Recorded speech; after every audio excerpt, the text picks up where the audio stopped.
Mateus capítulo 11, versículo 28, versículo 29 e versículo 30. Vinde a mim, todos os que estáis cansados e sobrecarregados. Há uma versão que eu gosto muito particularmente, que diz assim: que estáis cansados e oprimidos, e eu vos aliviarei. Versículo 29. Tomai sobre vós o meu jugo, e aprendei de mim, porque sou manso e humilde de coração, e achareis descanso para a vossa alma, porque o meu jugo é suave e o meu fardo é leve. Eu quero repetir a primeira parte do versículo 28, e após eu repetir, eu queria que você também falasse. Pode ser? Vinde a mim. Mais uma vez, vinde a mim. Graças a Deus, palavras do Senhor. O tema da mensagem de hoje é vinde a mim. O convite de Cristo para um mundo cansado e sobrecarregado, ou o convite de Cristo para um mundo cansado e oprimido. Queridos, nós sabemos que estamos vivendo em um mundo cansado. Nós estamos vivendo em um mundo oprimido.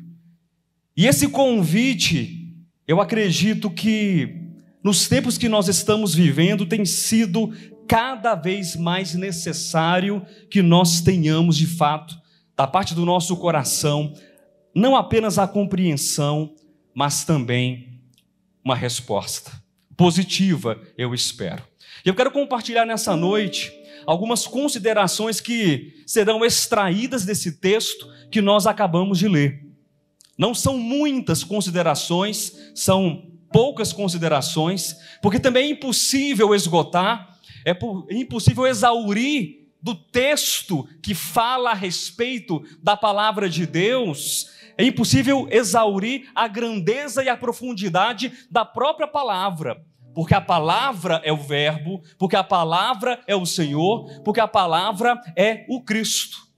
Mas eu quero apresentar algumas considerações, e dentre algumas dessas considerações que eu trouxe para compartilhar com você nessa noite, eu postei nessa manhã, juntamente com a mensagem, com o título, com o tema. Quem recebeu de modo privado, ou recebeu de repente no grupo, uma boa parte recebeu. Eu postei abaixo um convite para os irmãos estarem aqui, e os irmãos aqui estão, dizendo que eu gostaria de compartilhar, gostaria de falar a respeito de 3 perguntas que precisam ser feitas, e preste atenção nisso. 3 perguntas que precisam ser feitas e precisam ser respondidas simultaneamente. E embora essas 3 perguntas, elas possam aparecer em um momento ou outro da ministração, eu não quero que você fique preocupado com a estrutura da mensagem, com o tópico 1, o tópico 2, o tópico 3, e quando a pergunta 1, a pergunta 2, a pergunta 3, ela será respondida. Não.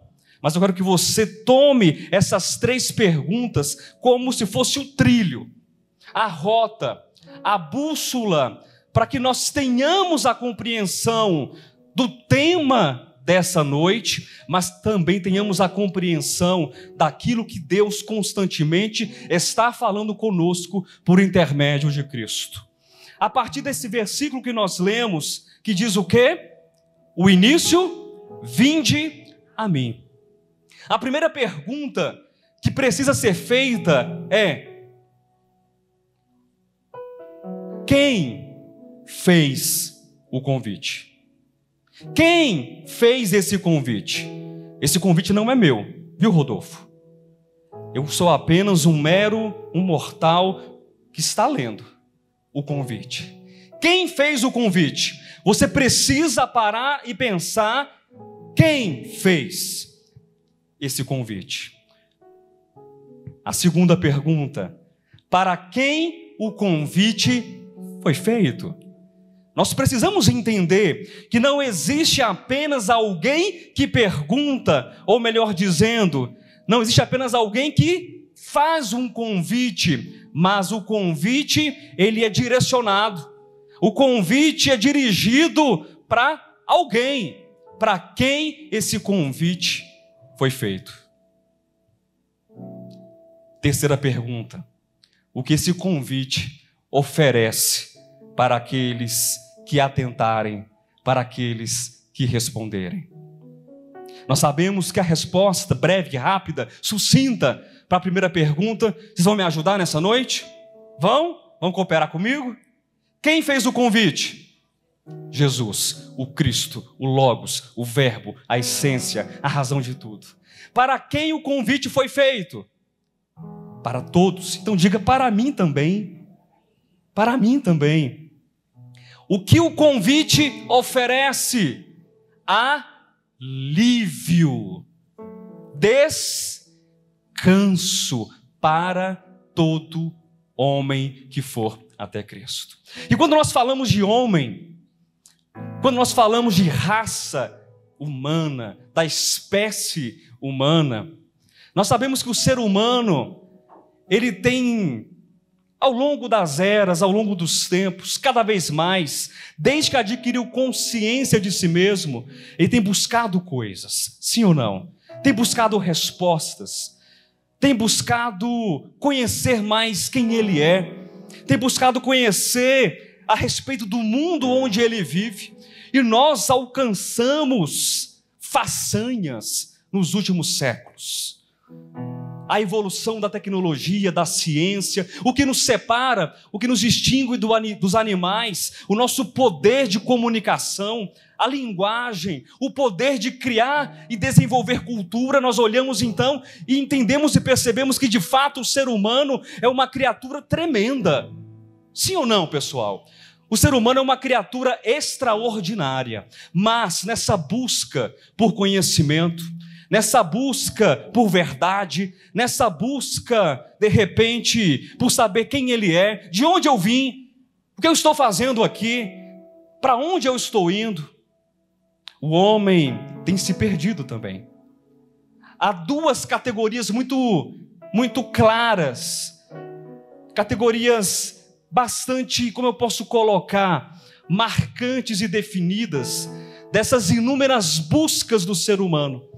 Talvez eu possa dizer que a primeira categoria é daqueles que buscam algo que é maior do que si mesmo, do que o próprio homem.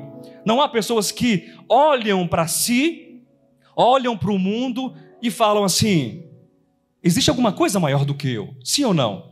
Então eu preciso buscar. E alguns se encontram, ou supostamente encontram, essa resposta na filosofia, e a filosofia traz uma resposta. Outros encontram essa resposta na religião, ou nas várias religiões, ou na religião específica A, B ou C. E então a pessoa diz assim: estou satisfeito com essa resposta. Outros dizem: para, eu não concordo com isso. É o segundo grupo, de repente, que é aqueles que não buscam algo maior, mas dizem assim: eu sou o maior. Eu sou a própria grandeza. Eu não preciso de nada, eu não preciso de ninguém, eu não preciso de Deus. E muitos, não todos, mas a ciência assim o fazem e assim também se comportam. Mas enfim, o homem tem buscado respostas, o homem tem buscado entender quem ele é, e o homem, ao fazer isso, pelo menos o primeiro grupo que entende que existe algo maior do que ele, são pessoas que, conforme diz Dostoiévski, o poeta e romancista russo, encontram dentro de si uma carência e um vazio. Quem já se sentiu vazio alguma vez? Quem já se sentiu carente alguma vez? De tudo que eu perguntar em relação à carência, a vazio, a se sentir perdido, a se sentir fora do prumo, acho que você vai levantar a mão junto comigo. E esse poeta, Dostoiévski, disse o seguinte: existe um vazio no homem do tamanho de Deus.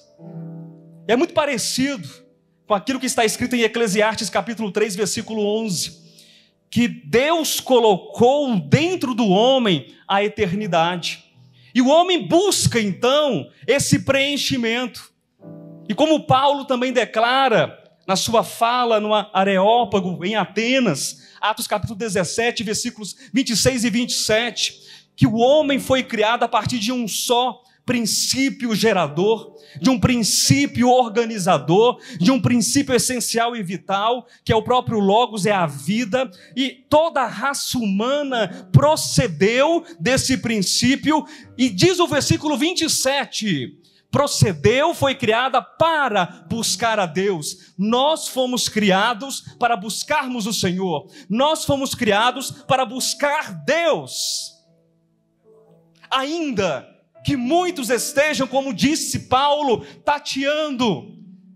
E eu imagino a seguinte imagem: é como se tivesse uma venda nos olhos, ou cegos, ou com grande grau de miopia, e tateando, onde está a minha resposta? Onde está a solução? Onde está o preenchimento para o meu vazio? Onde está? E alguns buscam nas imagens, outros buscam nas festas, outros buscam nos vários caminhos, outros buscam na ciência, outros buscam na filosofia, e Paulo diz, mas não está distante, está perto, está perto.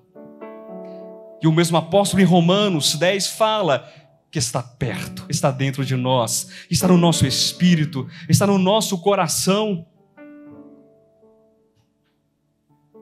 E o homem, à medida que ele vai caminhando, queridos, para obter essas respostas de quem ele é, se existe algo maior, infelizmente ele vai se perdendo.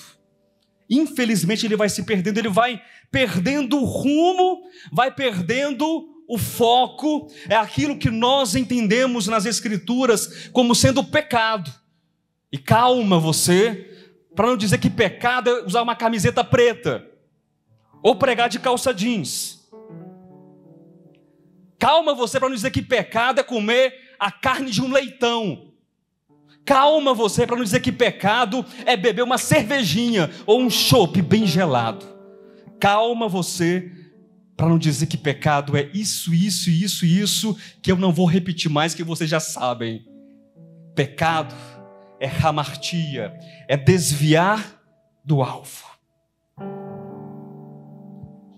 O homem nessa busca tem se desviado, porque se depara consigo mesmo, se depara com o ego, se depara com a sua condição, se depara com a sua natureza, se depara com ele. E quando ele olha para dentro, ele percebe, ele vê que existem coisas que estão fora do lugar. Quem está entendendo, diga amém. Pastor, mas ele busca ou não busca? Ele busca. Mas às vezes essa busca não causa um encontro, causa um desencontro, porque o homem está perdido em vários caminhos e não entende que o que lhe basta não são vários caminhos, mas é o caminho.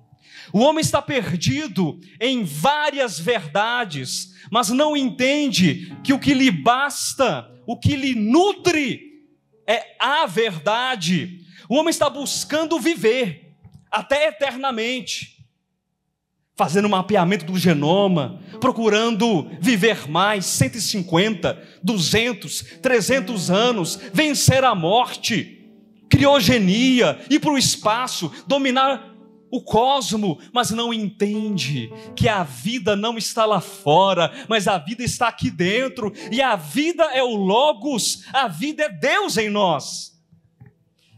E embora Dostoiévski tenha dito acertadamente que existe um vazio no homem, mas há um paradoxo aqui, porque o homem está vazio quando ele procura fora de Deus o seu preenchimento. Porque, ao contrário, quando o homem olha para dentro de si e entende que ele é habitado por Deus, que ele é templo de Deus, ele entende que não nasceu vazio. Você não nasceu vazio. Você não nasceu vazio.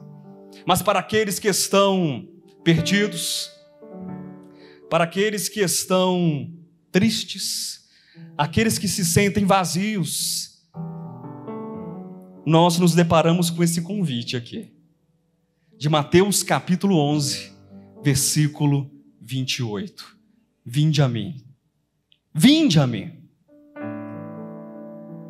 E esse convite é feito por quem? Foi a primeira pergunta. Pastor Josué Argolo fez o convite para vocês. É isso? Não? Bispo Alexandre Rodrigues. Mahatma Gandhi. Não? Confúcio. Não? Siddhartha Gautama. Não? Quem mais poderia fazer? Pessoa de peso, de autoridade. Diga aí, Cádia, você que conhece. Buda, Siddhartha. Quem mais poderia fazer um convite desse? Oi? O Papa? Papa Chico. Gosto do Papa Chico. Não, não, não, não. Madre Teresa, Padre Chico, Buda, Confúcio, grandes nomes, grandes vultos, nenhum deles. E eu não estou desprezando nenhum, mas eu estou dizendo para você que existe somente um que é capaz de trazer ao homem a resposta definitiva. Existe somente um que é capaz de trazer ao homem a sensação de preenchimento de todo o seu vazio existencial. Não é a política, não é a religião, não é a ciência, não são os costumes, não é a moda, não é o dinheiro, nada é capaz de preencher o homem, somente aquele que faz o convite para aqueles que estão cansados, oprimidos e sobrecarregados. É o Cristo de Deus. Cristo faz o convite. E Ele faz o convite para todos. Olha isso aqui, vinde a mim, alguns poucos que estiverem cansados, se você tiver de repente, porque talvez você não esteja, todos que estão cansados. E há quem não esteja cansado? Será que existe alguém que não esteja cansado? Pastor, mas como? Cansado, eu estou bem, eu estou vigoroso, estou aposentado inclusive, eu não me canso muito. Ou trabalho de segunda a sexta-feira, meio período, viu, Líbia? Isso é para poucos, viu? Isso é para poucos. É muito estudo, muita oração, muito jejum, muita campanha. Não, vai estudar mesmo. Trabalho meio período, durmo bem, me alimento bem, moro muito bem, viajo. Cansaço, nenhum estresse. Eu não estou falando dessas questões. Eu estou falando de um cansaço, de uma fadiga, de uma necessidade que a nossa alma precisa, ou a nossa alma, melhor dizendo, ela tem. E somente o Cristo é capaz de aliviar, porque você pode estar abarrotado de coisas, você pode estar como Jó, cercado de uma sebe, cercado de uma torre, cercado de um castelo, com bens, com tesouros, com riquezas, com filhos, com tanta coisa, mas ainda assim não entender que a sua alma está vazia, cansada, oprimida e sobrecarregada. Todo ser humano precisa de alívio, todo ser humano precisa de paz, de graça, de recuperação e de descanso. E somente o pastor, esse aqui, que é o pastor de João, do Evangelho, é o bom pastor que entregou a vida pelas suas ovelhas, é o bom pastor que conduz as suas ovelhas, do Salmo 23, para pastos, para campos que são verdejantes, para águas límpidas e tranquilas. Somente esse pastor, esse Senhor é capaz de nos aliviar. Enquanto eu lia esse texto, Eu sou muito curioso, já falei para vocês, né? Sou muito curioso. O que eu não tenho de tamanho, eu tenho de curiosidade. Eu li esse texto e eu perguntei assim: Senhor, o que significa esse jugo? É uma canga, tudo bem, isso é muito óbvio, né? Tomai sobre vós o meu jugo. Tomar o jugo. É aquela canga. Quem conhece aqui aquelas cangas, aqueles jugos? Conhece? Na roça tem muito, não tem? Que é um parzinho de bois, é isso? E aí tem o quê? Uma peça de madeira que é colocada, sim ou não? Colocada onde? Onde é colocada? Me ajuda aí. No rabo do boi? Hã? Nas costas, ou preferencialmente a Vera colocou no pescoço. Por que será? Vamos utilizar isso como uma metáfora para as nossas vidas. O primeiro ponto que eu quero compartilhar aqui das perguntas que foram feitas. Quem fez o convite? Foi Cristo. Olha lá, não foi o Papa Chico, foi Cristo. E ele faz o convite: vinde a mim, os que estão cansados, oprimidos. E há aqui nesse convite, porque o convite não é só o versículo 28 não, gente. Tem o versículo 29 também. Tomai sobre vós o meu jugo. Tomai sobre vós o meu jugo.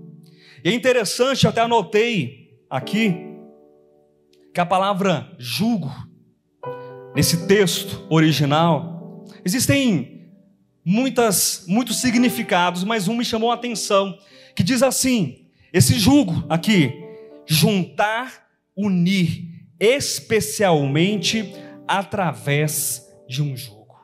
Cristo tem um reino, diga amém. Eu não estou falando de um não reino, eu estou falando de um reino.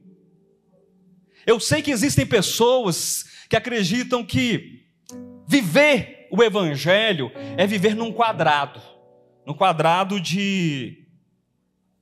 Deixa eu ver aqui, onde eu poderia estar, talvez de 30 por 30. Apertado? 30? 40 por 40? Não, mas eu acho que eu caibo aqui. 30 por 30, acho que eu caibo aqui. 30, 30, 30, 30 e 30. Acho que passa raspando em tudo. Viver o evangelho é isso. É uma múmia que você não pode nem fazer isso aqui. Há outros que são extremados e extremistas, dizendo que o evangelho é tudo de oba-oba. Faça o que você quiser, porque Cristo não se importa. Há um reino, há uma constituição, não são regras humanas, mas esse reino, ele faz exigências de nós. Essa constituição, essa natureza celestial, ela nos sacode e nos balança. Esse reino não pede usos e costumes de você. Esse reino não pede tipos de bebida, de comida. Não. Mas esse reino, ele pede que você olhe para dentro de você e entenda: é necessário que exista uma disposição no seu coração. E bispo Josué, disposição para quê? Disposição para colocar o cangote, a nuca, para colocar o pescoço debaixo do jugo de Cristo. Quem entendeu? O significado que eu li aqui, esse jugo, ele tem a intenção de fazer o quê? Juntar e unir especificamente, copiei do dicionário, especificamente, através de um jugo. Sabe o que isso significa? Imagina esse carro de boi. Imagina, Cádimo, esse carro. Vem cá, Cádimo, você vai ser o boi junto comigo. Um boi branco, grande, careca, e um boi mirradinho pequeno. Vem cá. Vem cá. Apresento para vocês, cuidado com as piadinhas com Cádimo e comigo, negócio de boi, viu? Boi Cádimo e boi Josué, viu? Ó, presta atenção, sem julgo por enquanto, tá? Sem julgo. Você tá aí, você é boi, viu? Você tem pouco juízo dentro da sua cabeça, pouco juízo. Eu sou um boi com um pouquinho mais de juízo, eu sou mais velho que você. Tô indo. Vem, boi. Não. Mas como é que você vem? Vem ou não vem? Então vem, mas como é que você vem? Aí eu vou para cá, eu vou para lá, e esse boi leso vai ficar onde? Parado. Passa o jugo aqui.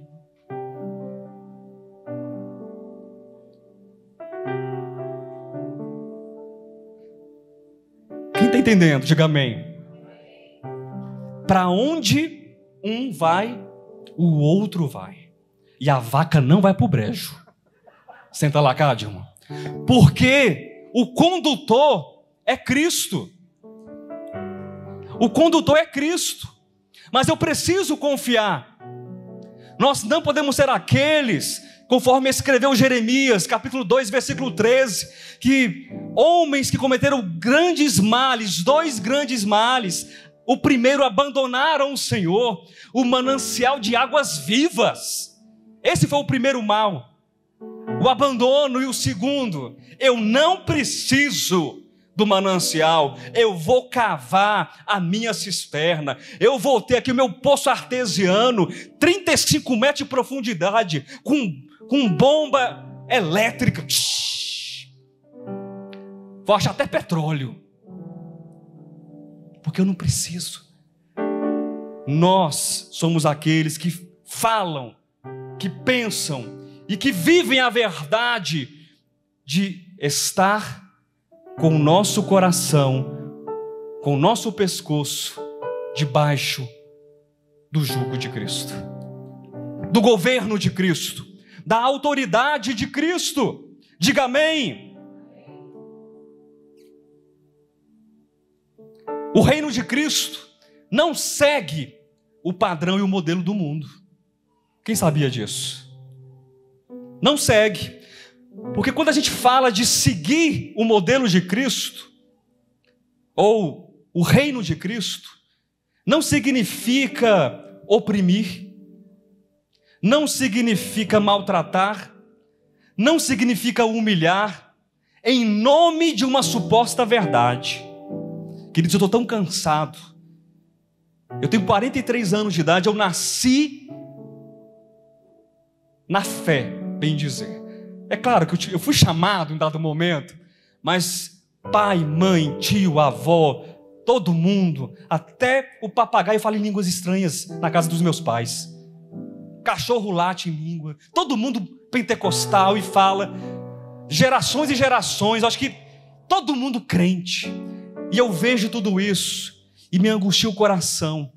O quanto que existe divisão entre os cristãos, entre os evangélicos. O quanto que existe de egoísmo, de luta, de briga. Quer ter uma ideia? A falta de foco que as pessoas têm. Eu não vou entrar nos méritos porque nós temos aí um material grande na internet.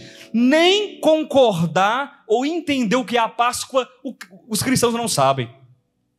E eu não vou entrar em detalhes, viu, Rodolfo? Não insista comigo que eu não vou explicar nessa noite o que é a Páscoa. Como diz o bispo Alexandre, ele não está aqui hoje, mas eu vou colocar agora ele. Que ele fala assim, procura o bispo Josué, busca o bispo Alexandre que ele vai falar para você o que é a Páscoa. Mas não é muita coisa do que estão dizendo. Tem gente que prefere então esse jugo da religião, dos usos, dos costumes, do pode e do não pode. Eu li um artigo recentemente nessa semana que uma determinada denominação, não vou citar o nome, as irmãs estavam já, depois de muitas vezes, fazendo abaixo-assinado para as lideranças, para os episcopos dessa denominação, para que elas pudessem, dá licença aqui, meu irmão, fazer, além disso aqui, ó, além de tocar órgão, de tocar trompete, de tocar violino, de tocar outros instrumentos, porque é proibido santidade ao Senhor. Mulher não pode tocar outras coisas, mulher não pode fazer isso, mulher não pode aquilo outro. É interessante que essa denominação, isso passou a vigorar em 1961. Por quê? Por conta de uma resposta ao movimento feminista na década de 60. Ou seja, os pastores olharam, mulher está ganhando espaço no mundo, aqui não. E eu me canso de ver igrejas, evangelhos falsos, que são misóginos, que tratam as mulheres como se fosse coisas de terceira ou quarta categoria. Eu me canso de ver esse tipo de jugo em igrejas e falsos evangelhos, de evangelhos e de igrejas que são homofóbicos, que são racistas, que são preconceituosos. Nós precisamos arvorar uma bandeira dizendo não, o jugo que nós queremos, a direção que nós queremos, o governo que nós queremos, a autoridade que nós queremos não é igual do mundo, porque no mundo existe racismo, no mundo existe misoginia, no mundo existe preconceito, homofobia, xenofobia. No mundo existe isso, mas nós precisamos ser diferentes. Quem entendeu? Há um reino que nós precisamos vivenciar, experimentar. Não é aquele reino da disputa de quem é maior, de quem é menor, de quem vai primeiro, de quem vai depois, quem come o prato principal, porque o pastor tem que ser servido na frente.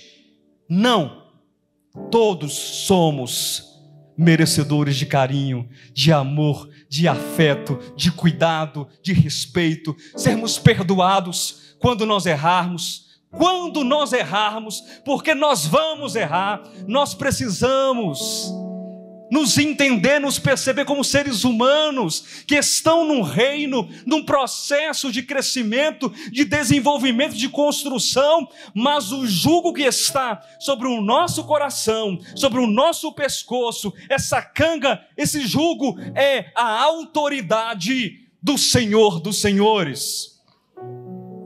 E eu não quero outro governo sobre a minha vida. Eu não quero outra autoridade sobre a minha vida. Cristo me basta. Graças a Deus. Mas precisamos entender, queridos, que esse reino está em nós. Quem crê que esse reino está em nós? Você crê? Esse reino está em nós. Mas, e aqui é algo às vezes difícil de explicar, mesmo estando em nós, esse reino precisa ser aceito e precisa ser tomado e conquistado. E aí? Está ou não está, Vera? Está. Está ou não está, Cádimo? O reino está em nós ou não está? Não está? Está em nós. Gente, deixa eu ler aqui. Abra sua Bíblia. Lucas 17, 20 e 21. Presta atenção. Interrogado pelos fariseus sobre quando viria o reino de Deus. Qual era a questão aqui, queridos? Os fariseus... Ei, ô Jesus, você fala muito bonito, você faz milagre, você cura coxo, você cura aí cego, estou gostando de ver seu trabalho, mas beleza. Quando é que vem o reino de Deus? Porque o reino de Deus seria o quê? A libertação do cativeiro, da opressão de Roma. Seria a glorificação de Israel, de Davi no trono. Eles queriam. E aí diz, interrogado pelos fariseus sobre quando viria o reino de Deus, Jesus lhes respondeu 2 pontos. Não vem o reino de Deus com visível aparência. O reino de Deus não vem. o reino de Deus não é igual ao reino de César. O reino de Deus não é igual ao reino de Nabucodonosor, de Alexandre o Grande. O reino de Deus não é igual a... Não! Ele não está para os olhos, mas ele está para o espírito, para o coração e para a alma. 21, nem dirão, ei-lo aqui, ou lá está. Irmão, isso aqui é uma bomba. É uma bomba esse texto aqui. Mas como assim, pastor José, é uma bomba? Porque os bilhões e bilhões de cristãos no mundo, muitos não querem entender isso aqui. Onde está o reino? Final do versículo 21. Em coro, igreja, por favor. O reino de Deus está na China. O reino de Deus está no Japão. Está dentro de vós. Quem entendeu? Está dentro. Mas eu disse que é difícil às vezes da gente entender, Cadmo, de compreender, porque o reino está dentro, mas é preciso que nós aceitemos e nós conquistemos e nós busquemos aquilo que está dentro de nós. E há texto para dizer isso.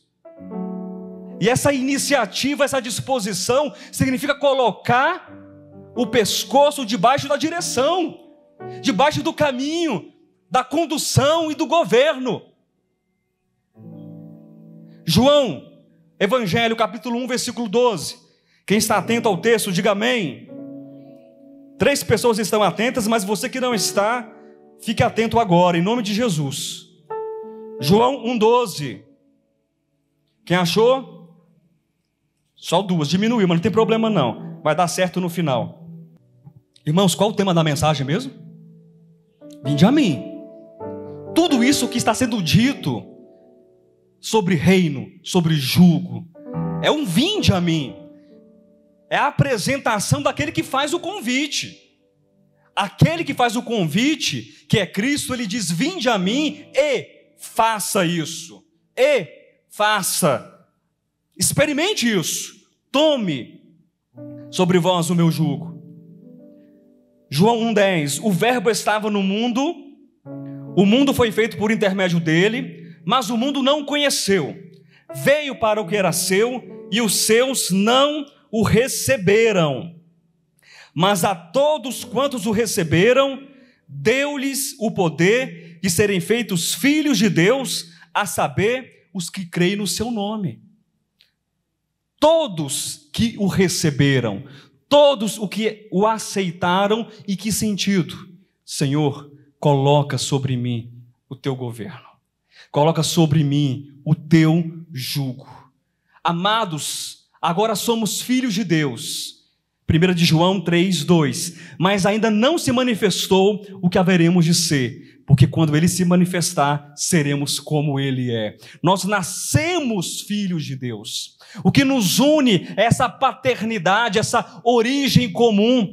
Fraternalmente somos irmãos. Nós temos Deus, o Pai, como o nosso Pai, que faz o convite para muçulmanos, para católicos, para espíritas, para evangélicos, para protestantes, para o pessoal do candomblé, não importa, todos receberam essa filiação, esse convite. Mas há um texto que eu quero compartilhar, voltando para Mateus, faz parte daquele contexto, capítulo, é pertinho, Mateus 11:12. Quem achou, diga amém. Desde os dias de João Batista até agora, o reino dos céus é recebido de qualquer maneira.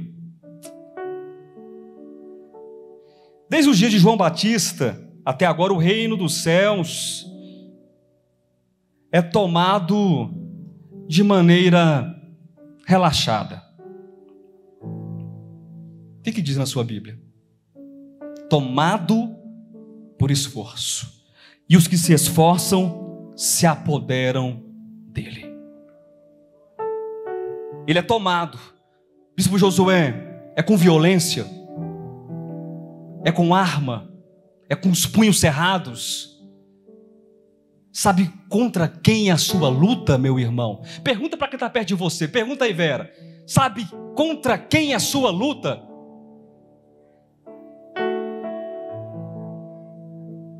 Faça assim com o dedo. Faça assim. Faça assim. Vira.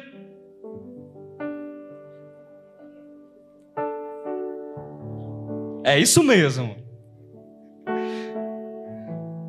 O boi leso não quer virar, não. A nossa luta é contra nós mesmos. Por isso que ele é tomado com esforço ou por esforço. Paulo também declara que nós devemos tomar posse da vida eterna hoje.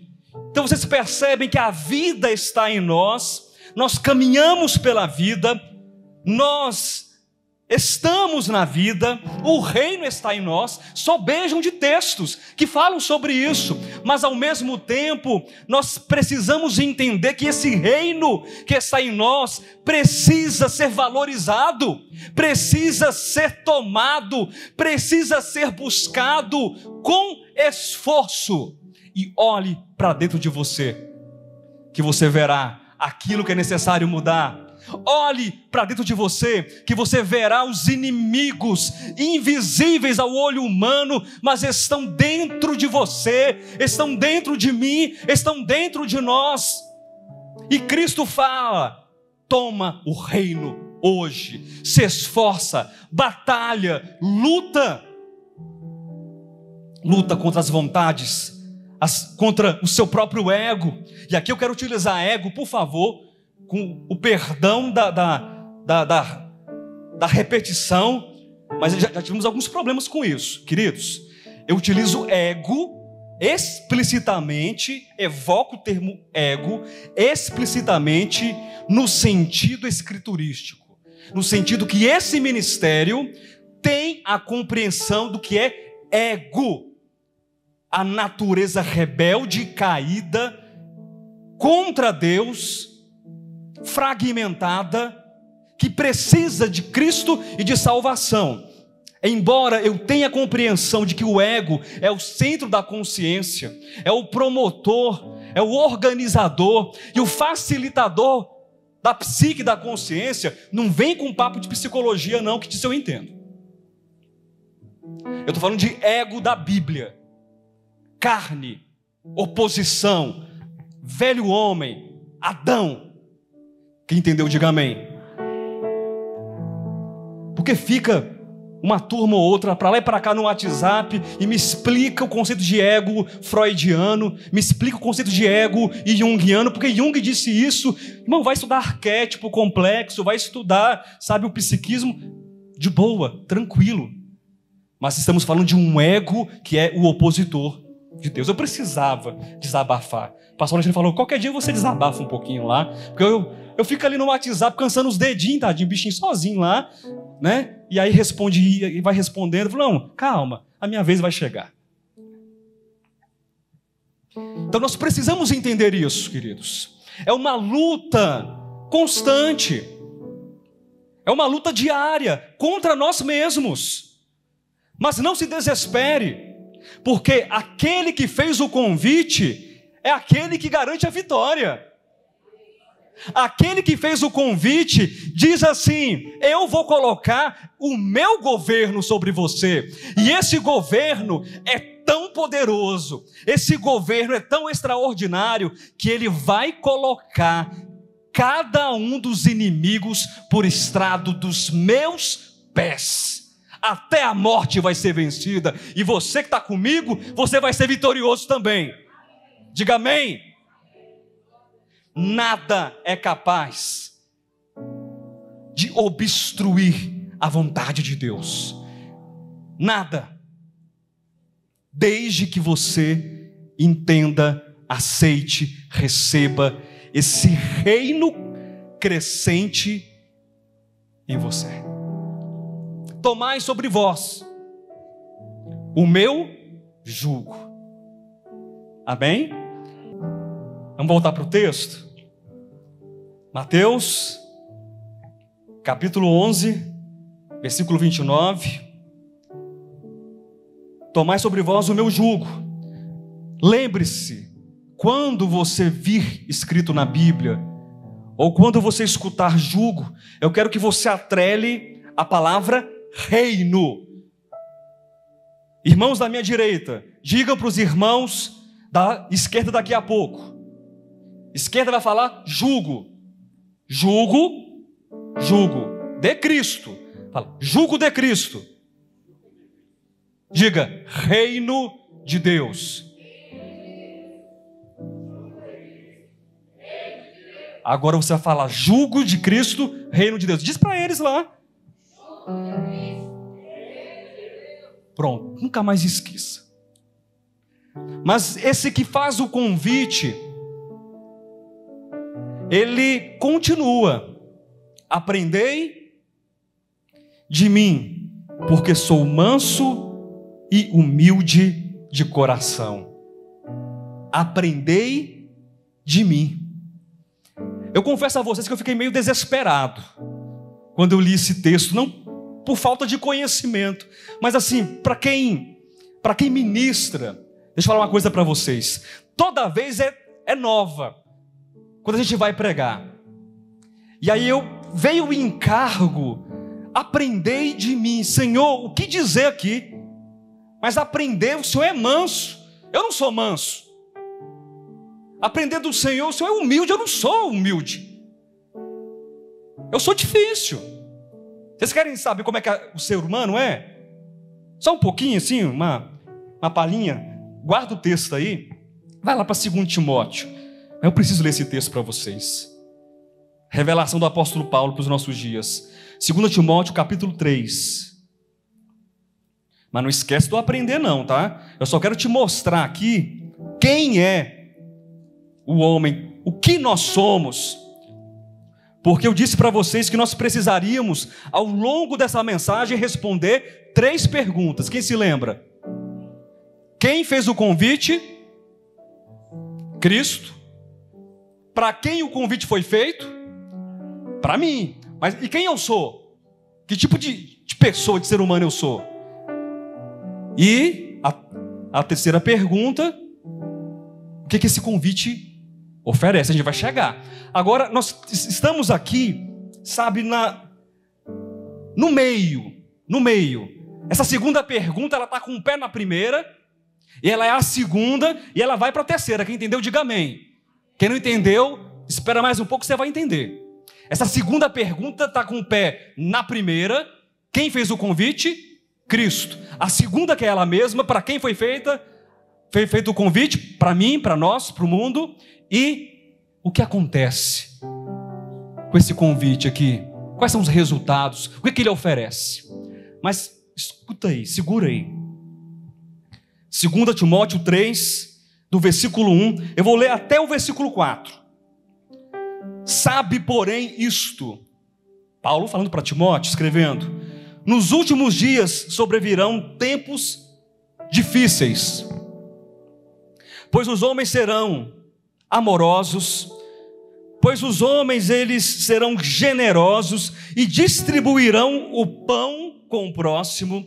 Os homens serão humildes, os homens serão desapegados, os homens falarão bem do seu amigo, do seu próximo. Os homens serão obedientes aos pais desde pequititim. Pai, o que o senhor deseja? Mãe, o que a senhora deseja? Os homens serão gratos por tudo aquilo que eles têm. A minha versão, eu acabei de ler aqui em Satanás 4:5. Gente, vamos ler de verdade. Você sabe que eu gosto dessa graça aqui, né? Eu sei que eu sou previsível, não tem problema. Pode falar, gente. Hã? É não, né? Tá certo. Eu sei que você sabe que eu vou fazer. Eu sei que você sabe que eu vou fazer. Mas não me julgue por isso, não. Sabe, porém, isto: nos últimos dias sobrevirão tempos difíceis, pois os homens, vá anotando, serão olha o radical aqui, egoístas, amor a si próprio, avarentos, jactanciosos, arrogantes, blasfemadores, desobedientes aos pais, ingratos, irreverentes, desafeiçoados. Desafeiçoado não é quem é feio não, tá? É quem não tem afeto, quem não tem carisma, não tem amor pelo outro. Implacáveis, caluniadores, olha isso aqui, sem domínio de si. Falta jugo, não falta, pessoal? Falta jugo de Cristo, falta autoridade, falta governo celestial. Cruéis. Irmãos, não parte o coração quando a gente assiste o Fantástico, lê as notícias do Google, assiste o jornal, seja do que for, da matança, da morte. Eu não vou entrar em questões políticas. Eu não sou diplomata, não me formei em relações internacionais. Não quero saber das questões políticas. Eu quero saber que tem ser humano morrendo. Mulheres sendo violentadas, crianças sendo esquartejadas. Mas pastor, o senhor tem que entender que a causa nasceu em 1990. Meu irmão, não...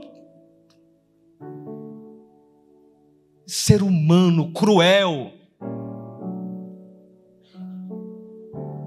Você sabe do que eu estou falando, né? Dessa guerra toda aí.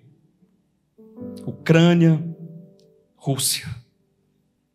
Inimigos do bem. Essa é a condição do ser humano.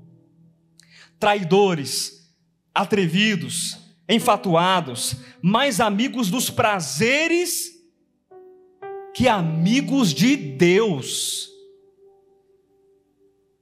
Você é capaz de entender uma coisa dessa?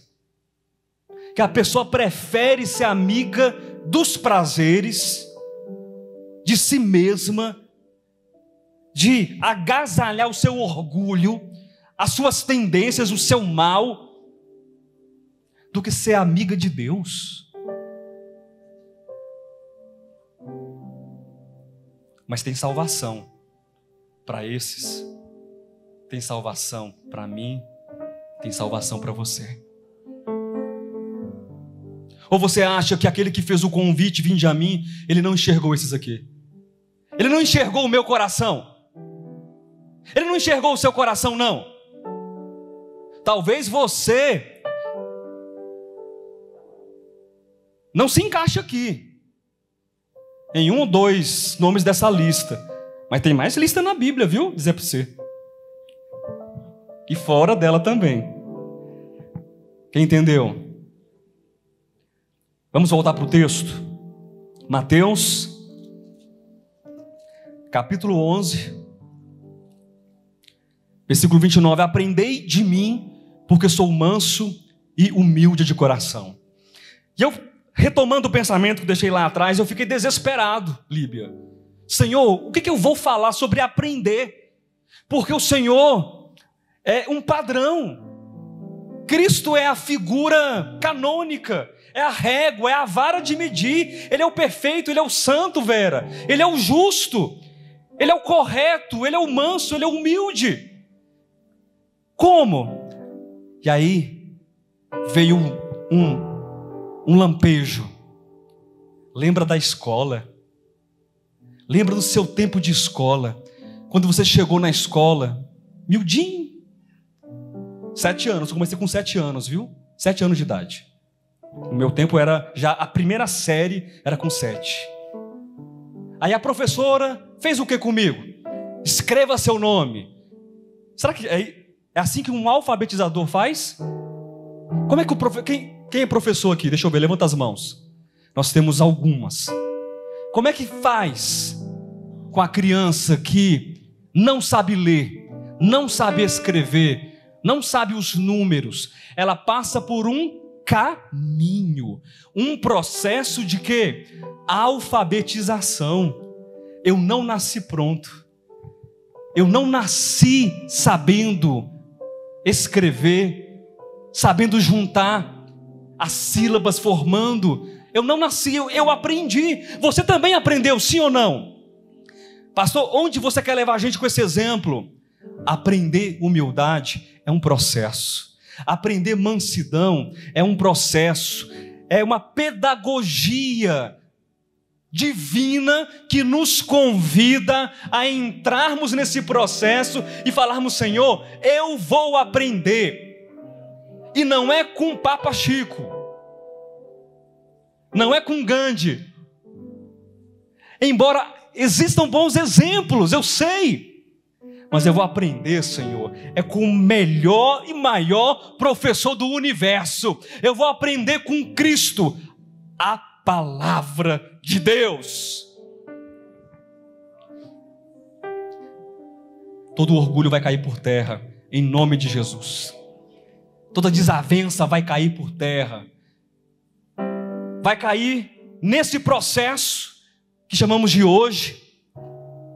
E um dia, completamente glorificados, plenificados, unidos, amalgamados, preenchidos, nós teremos esse coração manso e humilde do Senhor. Quem pode dizer amém? Graças a Deus. Estou quase encerrando, queridos.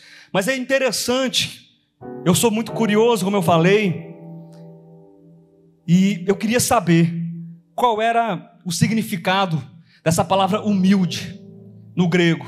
E eu anotei: humilde, abre aspas, esse texto aqui que eu estou lendo para vocês, que não se levanta do chão, significado de aplainar e de reduzir. Para quem não sabe, a própria palavra humildade, quando ela é tomada do latim, ela vem de humus, significa terra, significa chão. Uma pessoa humilde é uma pessoa que ela não anda assim, ó, nariz empinado, pessoa orgulhosa.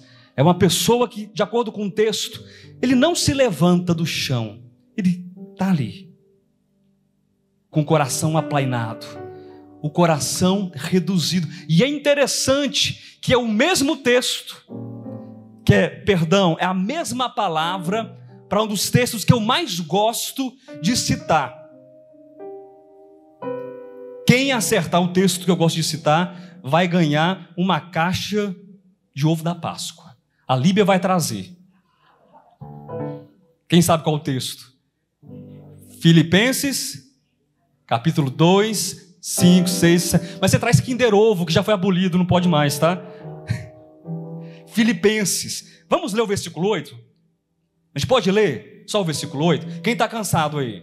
Você também não ia dizer, né? Brincadeira, gente. Eu estou tão feliz de estar pregando hoje, viu, Vera? Depois de tanto tempo, eu estou muito feliz de estar com vocês. Acho que eu estou até um pouco eufórico, né, Cadmo? Chamei o Cadmo de boi leso já. Mas eu posso falar que o Cadmo é um boi leso, porque eu também sou, e nós somos amigos. A gente só não é leso quando a mente de Cristo brilha em nós. Viu? Filipenses 2. Eu vou ler apenas o versículo 8. Ok? Por quê? Esse versículo 8, ele tem relação com aquilo que nós estamos vendo em Mateus 11, 29. Aprendei de mim que sou manso e humilde. É a mesma palavra, é o mesmo radical. Versículo 7. Antes a si mesmo se esvaziou, assumindo a forma de servo, tornando-se em semelhança de homens e reconhecido em figura humana. A si mesmo se humilhou, tornando-se obediente até a morte, morte de cruz. Como é que está na sua Bíblia? Ele foi humilhado ou se humilhou? A si mesmo. Você percebe também a relação de tomar o reino por esforço? Na nossa aplicação, tomar por esforço, a si mesmo se humilhou. Ele precisava? Não. Não precisava. Deus, absoluto, eterno, perfeito, grandioso, excelso. Mas ele se humilhou. Quem nós somos? Nós somos pessoas difíceis, sim ou não? Não vou ler a lista de novo não, que não vale a pena, né? Senão vai sair daqui triste. Mas nós somos muita coisa difícil. Mas o convite é aprender, como uma criança, nessa pedagogia divina. E você vai crescer. Você vai ser alfabetizado. Talvez você tenha dificuldade nos primeiros momentos, nos primeiros começos. Talvez você vai embaralhar as letras. Talvez você vai sentir dificuldade de ler, de entender, mas você vai se aperfeiçoar, você vai se encontrar, porque Deus está te encontrando, Deus está crescendo em você, e você vai aprender, sim, a humildade, a mansidão, o favor de Deus, a graça, o amor, a misericórdia, o perdão, ser de fato um ser humano. Aprender do Senhor. Abra sua Bíblia em Lucas, capítulo 3, versículos 4, 5 e 6. De repente você está desconfiado ainda, fala assim, não dá certo não. Eu acho que não vai dar certo para mim. Eu acho que eu não vou conseguir. Calma. Não bate a cabeça na parede ainda. Cristo está te ensinando. Mas você fala, mas eu sou muito orgulhoso. Eu sou muito jactancioso, eu sou muito... Aquela lista de Paulo e de Pedro, de João e de muita gente. Eu sou muito difícil, pastor Josué. E o que fazer? Olha só. Lucas... Perdão, eu falei 4, não falei? Eu falei 3? Estava testando vocês. Não é 4 não, é 3 mesmo. Versículo 4 até o 6. Conforme está escrito no livro das palavras do profeta Isaías: voz do que clama no deserto, preparai o caminho do Senhor, endireitai as suas veredas. Lembra do texto que a gente leu de Paulo? Dos últimos dias? Lembram? Ok. Lembra do texto de Mateus 11, 29? Aprendei de mim. Lembram? Agora, olha esse texto. Lembra de Filipenses 2,8? A si mesmo se humilhou. Aí a pessoa fala assim, mas não vai dar certo para mim. Viu, Vera? Não vai dar certo. Eu não dou conta, não. Eu mal escuto a pessoa, sabe, falando um pouquinho alto comigo, eu já desço a mão no nariz dela. Tem gente que é assim, não é? Olha isso aqui. Conforme está escrito no livro do profeta Isaías: voz do que clama no deserto, preparai o caminho do Senhor. Queridos, o caminho está sendo preparado. O caminho está sendo preparado. Diga amém. Diga, e é dentro de mim.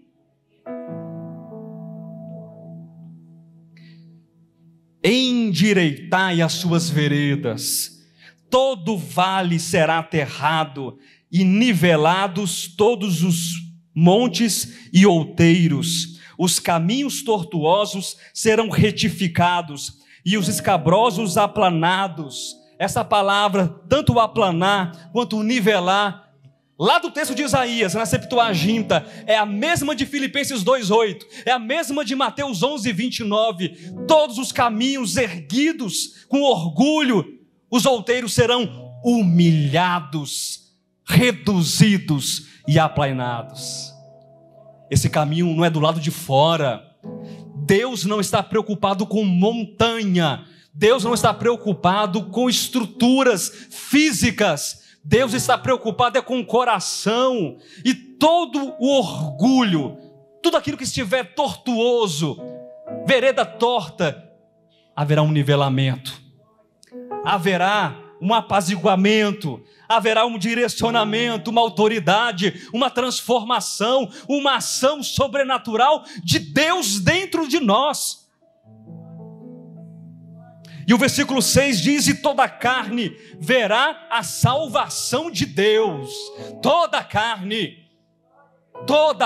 verá, o mundo inteiro verá a salvação de Deus, porque o mundo conhecerá e expressará a humildade, a mansidão, a sabedoria, o coração e o amor de Deus. Porque esse vinde, ele ultrapassa o tempo. Esse vinde ultrapassa as nações. Esse vinde ultrapassa as cercanias e os currais das religiões. Esse vinde é para todo homem. Tomar o jugo, o reino, aprender nessa pedagogia divina, sabendo que toda dificuldade vai ser vencida em Cristo Jesus. E aí, para encerrar, volta lá para Mateus 11, 29. E achareis. Glória a Deus. Você pode dizer glória a Deus. Quem toma o jugo de Cristo, quem aprende de Cristo, achareis descanso para a vossa alma. Glorificado seja o nome do Senhor. Achareis descanso para a vossa alma. Não importa a tribulação, não importa o tamanho da dificuldade, do seu desespero, das crises internas ou externas, o nosso descanso é o Senhor. E eu acho esse texto lindo, porque diz que achareis. E eu procurei um texto correlato que pudesse aprofundar o nosso entendimento desse achareis. E olha o que eu achei sobre achareis. Mateus, capítulo 13, mais à frente, um pouquinho. Versículo 44. O reino dos céus. Essa mensagem fala sobre o que, queridos? De hoje. Sobre o reino, sobre o jugo de Cristo, sobre a autoridade, sobre o vinde, o reino que está em nós. Mas o reino dos céus é semelhante. Você percebe isso? Ele é semelhante ao quê? A um tesouro. O reino de Deus está ali. O reino de Deus está acolá. O reino de Deus, onde ele está? Oculto. Está aqui, oculto. No campo. Você é esse campo. O qual certo homem, tendo achado, escondeu. E transbordante de alegria, vai e vende tudo que tem e compra aquele campo. Ele não mede esforços. Tudo eu preciso direcionar. Eu preciso investir. Eu preciso fazer tudo o que for necessário para adquirir, para conquistar esse reino. Mas o texto diz primeiro o quê? Que ele, tendo achado, ele encontrou. No original, ele encontrou. Esse texto é o mesmo texto de encontrareis descanso. É a mesma palavra. E eu anotei também. Anotei tudo hoje. O que diz esse texto no original? Tanto de Mateus 11, 44, de Mateus 13, 44 e 11, 29. Depois de procurar, um dos sentidos que eu achei mais próximo ao texto. Depois de procurar, achar o que se buscava. Depois de procurar, é achar o que se buscava. Quem entendeu? Não é... Já viu aquele povo que está nas praias ali? Acontece muito na Europa, né? Criança, adolescente, está ali andando e chutando, aí faz assim, caramba, uma moeda de 1000 anos atrás dos vikings, vou vender. E estava procurando aquela moeda? Estava procurando? Não, hoje eu vou sair de casa com o intuito de achar uma moeda. Não. O sentido desse texto, preste atenção, isso pode salvar o seu coração. o sentido desse texto de Mateus 13, 44 e 11, 29, esse encontrareis descanso, o sentido desse encontrar, desse achar, é buscar aquilo que você precisa achar. Não é por acaso, porque você sabe onde está o tesouro. Você sabe o valor desse tesouro. Você sabe a importância desse tesouro. Então eu não posso dizer que eu não sei, que eu não entendo e não tem valor para mim. Esse tesouro é Cristo, está em mim. É incomparável. Eu vou fazer tudo, vender tudo. Esse vender tudo, meu irmão, significa fazer tudo, não medir esforços. Depois de procurar, achar o que se buscava. É buscar com intenção, é buscar com entendimento, é buscar sabendo que quando eu buscar, eu vou